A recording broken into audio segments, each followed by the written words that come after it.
আমি এটা বলবো না যে শিবির একেবারে ফেরেশতা দুধের ধোয়া, তা বলবো না।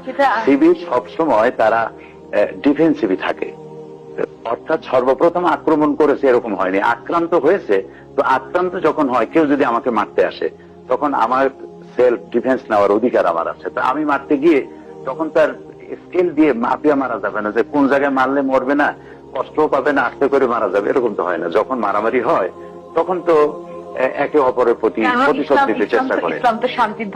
শান্তির ধর্ম, কিন্তু কোরআন শরীফ আল্লাহ তাআলা বলে দিয়েছেন যে হাতের বদলে হাত, পায়ের বদলে পা, চোখের বদলে চোখ, জানের বদলে জান, আর যদি ক্ষমা করে দাও, ক্ষমা করে দিতেই পারো, মাফ করতেও পারো।